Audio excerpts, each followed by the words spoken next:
press the bell icon on the YouTube app and never miss another update. दोस्तों नमस्कार, मैं उपेंद्र यादव। बेरोजगारों के बुलंद आवाज में आपका सबका स्वागत है। मेरे आज बेरोजगार कार्यालय में तमाम वो प्रदेश के अभ्यर्थी पूछे हैं जो रीट शिक्षक भर्ती 2018 के है। इसमें एक बड़ी गड़बड़ी सबके सामने आई है, जो अनेक विषयों को लेकर, जो संस्कृत का हो, चाहे एसएसटी का हो, चाहे अंग्रेजी विषय का हो, चाहे हिंदी का हो, क्योंकि इनमें वो गड़बड़ी सामने आई है, वो लापरवाही सामने आई है। क्योंकि एक ही अभ्यर्थी का बार बार चयन होना, यानी कि एक व्यक्ति ने एक से ज्यादा विषय ले रखे, एक विषय यानी कि 2 विषय 3 विषय से किसी अभ्यर्थी का हिंदी में चयन हो गया है, उसका रिसेबल और वेटिंग में दोबारा संस्कृत में हो रहा है। हालांकि वो ज्वाइन नहीं करा, लेकिन वो उस व्यक्ति को दोबारा इसी कट ऑफ में दर्शा रखा है। ऐसे में नए अभ्यर्थियों को मौका नहीं मिला। जो अभी 5681 पदों पर जो वेटिंग और रिसेबल आई है, इसमें भी करीब कई पद अभी भी खाली है। संस्कृत विभाग हो, संस्कृत विभाग में कितने पद खाली? अभी 500 पद बताए जा रहे हैं। 614 में से 500 पद संस्कृत में खाली है। इसके अलावा एसएसटी सामाजिक ज्ञान में कितने खाली है? 1000 करीब पद अभी भी खाली है। और अंग्रेजी में 500 और हिंदी में 350, 1000, 350, 500, ये तमाम वो पद खाली हैं जो अभ्यर्थी दूसरे विषय में ऑलरेडी कार्यरत है, नौकरी कर रहे हैं, और उन्हीं के शामिल करते हुए दोबारा से कट ऑफ निकाली गई है। और एसएसटी हो चाहे संस्कृत का मामला हो, हर सब्जेक्ट में उन बेरोजगारों को नुकसान हुआ है जो कुछ नंबरों से वो पीछे रह गए थे। अब लापरवाही इस संबंध में जब सीएम संयुक्त सचिव से हमारी वार्ता सीएमओ में हुई थी, उस समय उपनिदेशक महोदय जी मौजूद थे। उनके सामने हमने अवगत भी कराया था कि इन लोगों की या तो एसएसआईडी ब्लॉक की जाए या इन लोगों को हटाया जाए, जिससे नए बेरोजगारों को मौका मिले। तब ये तय हुआ था कि नहीं, हम एक और लिस्ट जारी कर देंगे। और आज इस संबंध में मैं खुद मुख्यमंत्री निवास जाके आया, उनका एक प्रतिनिधि मंडल का सदस्य मेरे साथ था, और उसके बाद एजुकेशन सेक्रेटरी वेंकटेश्वरन जी से मैं खुद मिल के आया हूं। उन्होंने कहा कि एक और सूची जारी होगी। दोस्तों, बात है कि एक और सूची फिर जारी होगी, वो समस्या फिर आएगी। कुछ पोस्टेड जो अब लग चुके फिर उसमें वापस आएंगे। ऐसे में ये समस्या लगातार आती जाएगी। लेकिन हम लोग प्रयास कर रहे हैं, मांग कर रहे हैं कि या तो उनके एसओ आईडी को ब्लॉक कर दिया जाए। इसके अलावा जिस प्रकार जिला आवंटन में सहमति असहमति का लिया था, उन लोगों को पूछ लिया जाए कि क्या आप लोग जिला चेंज करना चाहते हैं, यानी कि विषय चेंज करना चाहते हो, क्या दूसरे विषय में ज्वाइनिंग लेना चाहते होगे? क्योंकि अधिकतर लोगों को सही जिले मिले हुए हैं, क्योंकि जो लोग पहले ही नहीं आए, गृह जिले में लगे, वो दोबारा क्यों आएंगे? ये स्थिति बनी हुई है। ऐसे में कई सैकड़ों पद खाली है, वो अभ्यर्थी निराशा में डूबे हुए हैं, क्योंकि वो पोस्टेड अभ्यर्थी पुनः दूसरे विषय में आ रहे हैं। इस समस्या को लेकर ये लोग मेरे पास तमाम प्रदेश से सभी लोग पहुंचे हैं, जो लगातार मेहनत कर रहे हैं। जोधपुर हाईकोर्ट में इनकी याचिका लगी है, जयपुर हाईकोर्ट में भी ये याचिका लगाने जा रहे हैं। दोस्तों, एक चीज समझ में नहीं आती कि अब राजस्थान में एक नया नियम तो बन चुका है कि जो ऐसे अभ्यर्थी हैं जिन अभ्यर्थियों का काम बिल्कुल सही है, लीगल है, लेकिन उन लोगों को फिर भी कोर्ट की शरण में जाना पड़ता है। क्योंकि कई अधिकारियों को केवल अब बेरोजगारों की भाषा समझ में नहीं आती, अब उनको कोर्ट की भाषा समझने आने लगी। जब कोर्ट से नोटिस जारी होता है, कोर्ट से आदेश जारी होता है, और जब उनको लगता है कि हमें कोर्ट से अवमानना लगने वाली है, तब वो जागते हैं, तब वो सुनते हैं। इसलिए मजबूर होकर बेरोजगार को दोनों तरफ भागना पड़ता है। वो प्रयास भी करते हैं और कोर्ट में भी जाते हैं, लेकिन ये जब तक सिस्टम में सुधार नहीं होगा, ऐसा होता रहेगा, बेरोजगार पिसता रहेगा। मेरे तमाम साथी, कई लोग मेरे पास पहुंचे हैं, जिन लोगों ने किसी ने एसटी की जगह ओबीसी भर दी, यानी कि कैटेगरी भर दी।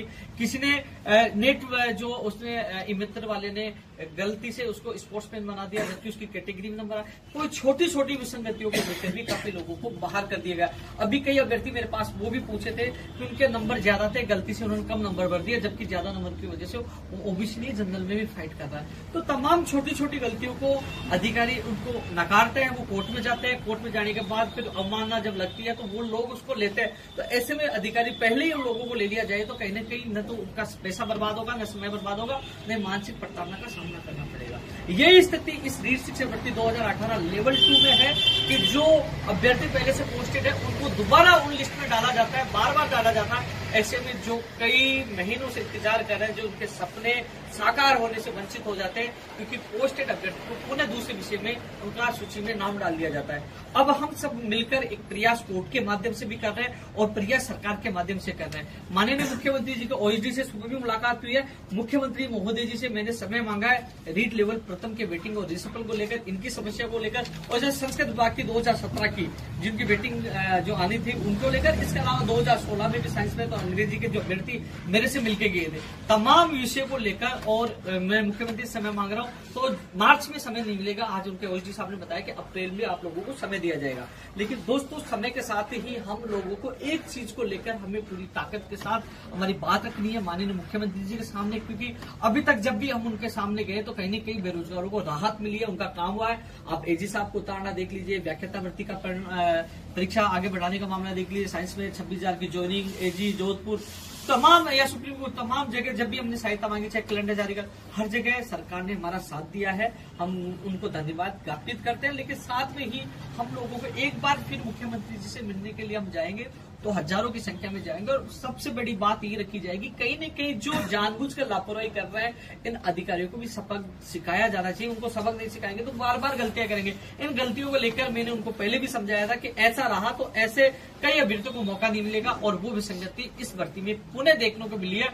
अब फिर हमारा यही है कि या तो उनसे सहमति असहमति का उनसे प्रमाण पत्र फॉर्म भरवाया जाए, इसके अलावा उनके एसओसी आईडी ब्लॉक की जाए, इसके अलावा या 2 गुना या 3 गुना वो जारी की जाए, जिससे अन्य अभ्यर्थियों को मौका मिल सके। इसके अलावा दोस्तों, ये अभ्यर्थी मेरे पास पूछे हैं राजस्थान के तमाम कोई भी बेरोजगार पूछो, उस हर बेरोजगार के साथ राजस्थान बेरोजगार एकीकृत महासंघ है।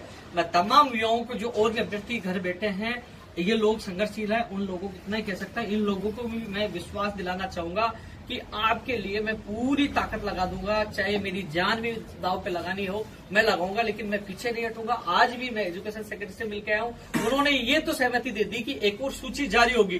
तो कहीं ना कहीं एक चीज तो स्पष्ट निकल के आ गई कि एक और सूची जारी होगी। लेकिन एक सवाल, सबसे बड़ा सवाल हमारे सामने आ रहा है कि कई लोग ये कहते हैं कि नई भर्ती आ जाएगी तो पद लैप्स हो जाएंगे। लेकिन दोस्तों, मैं बता दूं, अभी दूर दूर तक इसकी आशंका नहीं है। एजुकेशन सेक्रेटरी ने भी कह दिया कि 5-6 महीने तो भूल जाओ।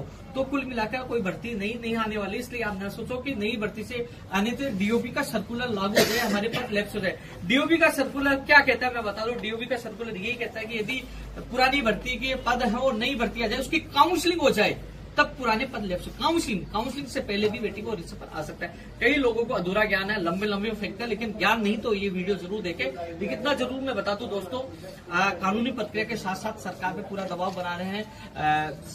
सीएम साहब से मैं मिल रहा हूँ, एजुकेशन मिनिस्टर से पहले मिल चुके हैं। इसके अलावा 2016 के भी वो लोग आए थे, उनको शिक्षा मंत्री जी मिले थे, मैं भी मिला था। उन्होंने कहा कि मैं समीक्षा करके दोबारा कोशिश करूंगा कि इसको डिवीजन बेंच पे अपील नहीं की जाए। 2016 अंग्रेजी वालों को ये कह रहा हूँ, काफी लोगों को परेशान है, उन लोगों को विश्वास दिलाना चाहता हूँ कि मैं आपके साथ हूँ और रहूंगा।